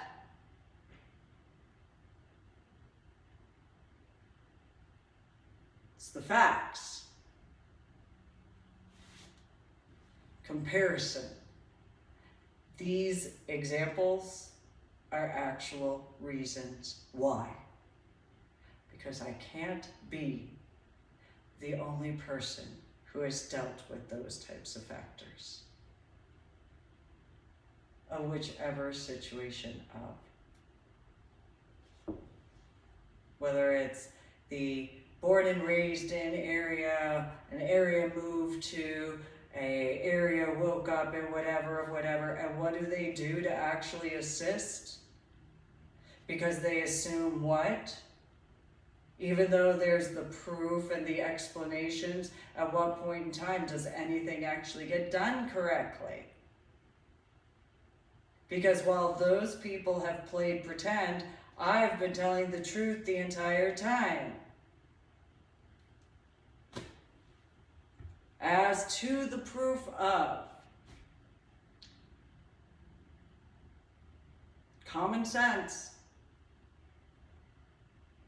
So, thanks for tuning into this lecture, whatever that's worth. And subscribe to my official YouTube channel.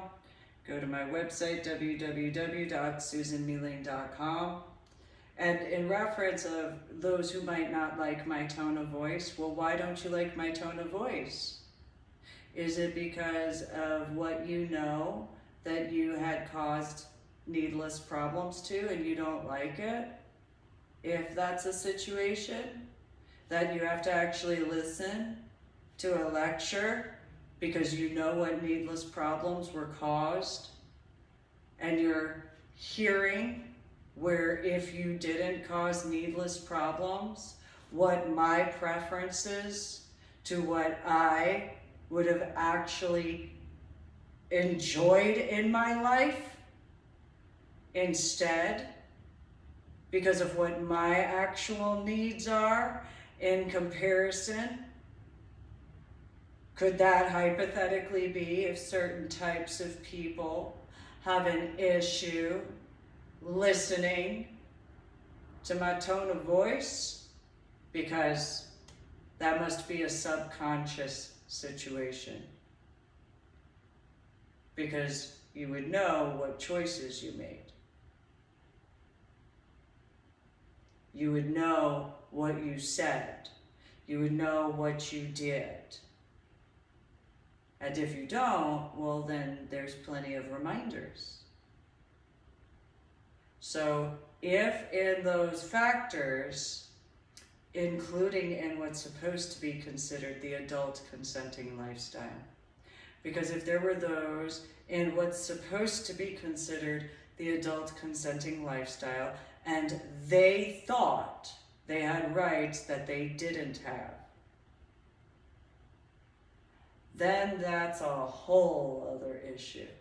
Because if you wanted to bring a spotlight to what's supposed to be considered the adult consenting lifestyle, well, I'm sure you brought a spotlight directly to, but there's that clarification between what is actual consent compared to immaturity.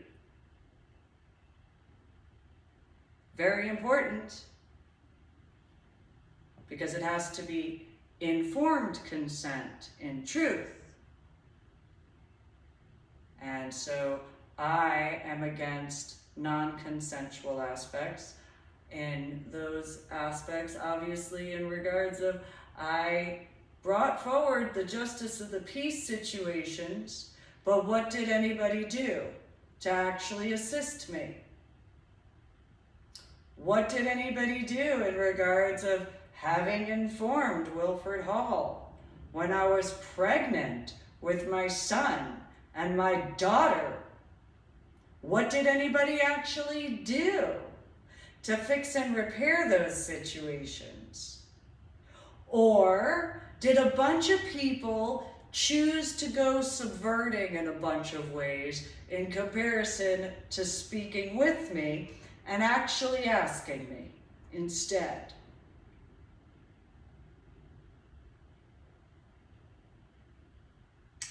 Because then there's those factors as to those needless problems. Because maybe, just maybe, you don't have all the answers, and you don't have the right to assume. Maybe, just maybe, in comparison, you should actually ask in genuine truth and have an actual discussion in comparison to that female psychologist at Wilford Hall who was an arrogant, ignorant female, brunette, Caucasian type of skin tone, lighter color eyes, almost black hair, with a light amount of freckles on her damn face. Because of those types that think they know. And those problems where they have all of the medical records, such as the cognitive block situation, and those failures. Maybe, just maybe, those types of psychologists have always been a waste of time to begin with in the armed forces of the United States of America, since they don't ever do anything that's worthwhile except for stirring up needless drama, no different than the time frame of when having to deal with that particular female anyway. It's not like she worked for a living to begin with beforehand, obviously. She was a chair force Zoomy psychologist doing her residency there. Let's be honest on that, as far as those types. Which then there's finding a silver lining, which went over that. And while unlike some people, if other people had just told the truth from the beginning, instead, such as Anna and or Mike and or Patricia and or the extended of and or my ex-in-laws and or etc., that would be great. But thankfully, the 6th of June, 2022, would be that merger to bring everything out in the open and full. I hope every detail, every aspect of full clarifications to who each and every individual is, as to their types, as to what their willing choice by their own free will to put online by their own free will, and any aspect that would be considered against someone else's free will being clarified in every capacity of. Because there is that difference between a choice of free will in regards of compared to. And in that addition, if there's been any needless problems, those clarifications as well, in every capacity, across every sector of every type. because there is no excuse, no cause, no reason for any delay to what actually need in regards of justice, as well as other situations, in comparison to those types that would think that they'd need someone at a high school reunion, in comparison, where they could have just asked instead. If in those references, those types, hypothetically, especially after 2002, how those types thought they had a right that they didn't have, and then needed to have the understanding and comprehension that it's not theirs, no matter how much they wish. Right to choose, obviously. So, what would it be to actually enjoy? Well, I haven't had that luxury ever because of what I actually consider as enjoyment. I haven't had that luxury in the slightest. That would be great to actually have that in comparison. But that would require a few things, and starting points are mandatory instead. So I know better than to hold my breath. I know that. I learned that as a child because of what I grew up with. So in those references as to cross state lines during my Medal of Honor art project trips, those factors regarding those situations and clarifying the semi-truck situation. But then there is obviously the Irving factor in 2011 and actual attention to detail regarding, because I can't be the only person who's seen situations or dealt with things. But now there's the formation of the U.S. Space Force, as well as NASA and SpaceX and Blue Origin. So there's that. And those references. So Blue Origin, irony in regards of Lackland Air Force Base at Wilford Hall, where each and every one of those doctors had the capacity to actually acknowledge certain things correctly, but what did they do from the origin time? Did they make the choice ethically and morally? Or what proof in those references on top of David Osteen's graduation and my original blue ID card? Then, in those references, because what is humanity? And look, they're from the South. And look, the dress blues. And look, the stone carving. And look, they were told by a Chief Warrant Officer Tree in the Army what the truth was. And instead, the chair force type of that one, regarding David and Mary and those dependents, because there's a difference between the Air Force and those, just as similarly as others know, regarding employment aspects. It's as simple as the respect aspects. I didn't graduate basic training. I know there are those who have. I didn't go to AIT. I know there are those who have that respect in comparison to those types. In comparison to those individuals.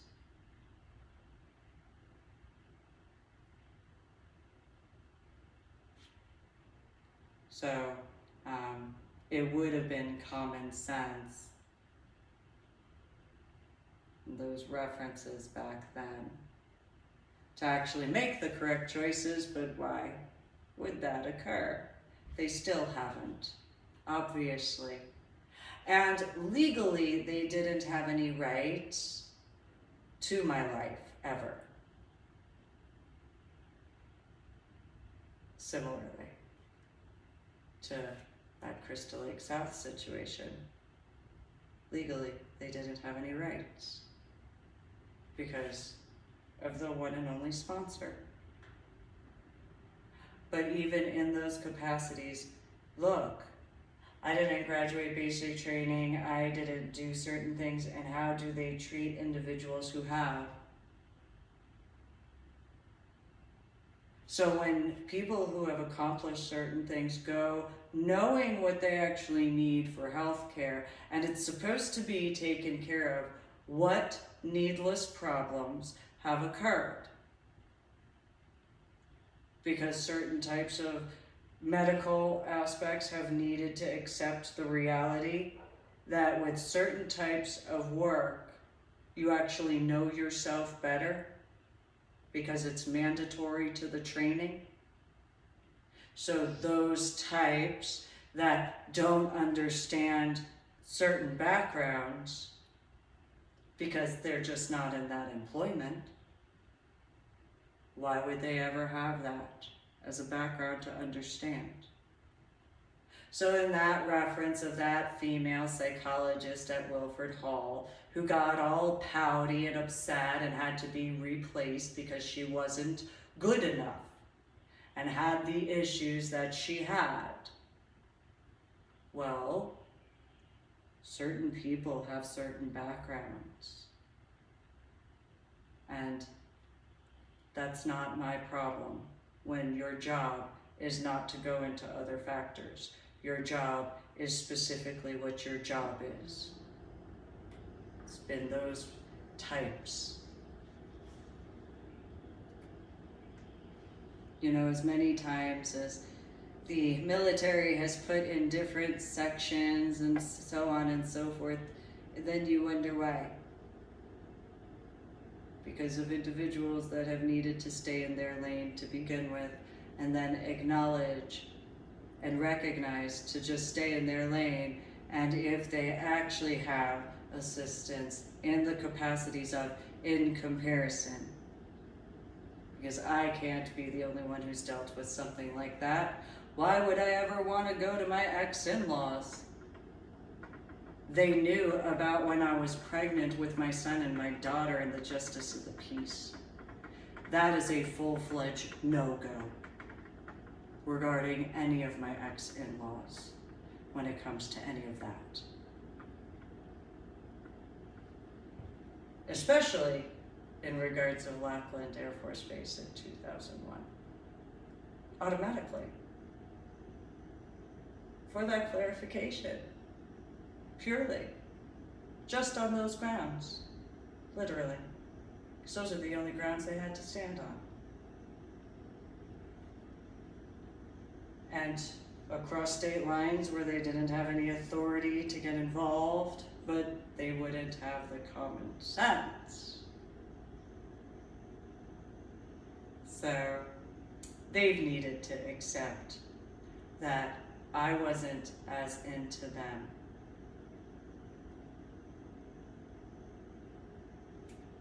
My rights in comparison. So, what is actual justice for what I've dealt with? I haven't ever seen it. To this day, haven't actually seen it. I'd love to, though. That'd be great. Actual justice for, you know, what I've actually dealt with in the correct capacities of all of those civil aspects being correctly taken care of in comparison to what I've dealt with. Because common sense. Because this would not ever be considered as, ever, to me. And obviously, again, if you don't like the tone of my voice, why do you have guilt? What did you do guilty that subconsciously you know as to what needless problems you caused if you don't like the tone of my voice in reference to any of my official YouTube videos? Why don't you accept those facts as to where you could have actually assisted, where you could have actually told the truth, where you could have, would have, should have in comparison? That's something you need to accept. That's possibly a subconscious situation for yourselves to take in consideration, hypothetically. So there's my website, www.susanmeling.com. And maybe I'll have something more positive to write about if I could actually think of more positive situations to write about. See, I wrote all of the positive silver linings I had, and that was all I had. Those were my most positive memories, as best as I could. So if there were individuals who didn't believe that those were the only silver linings that I could find to smile about, well, now you know.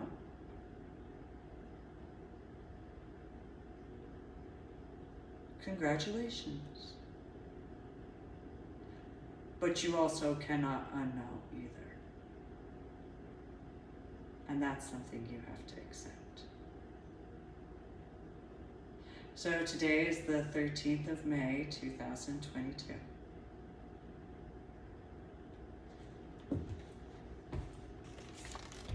Specifically, Friday, the 13th of May, 2022.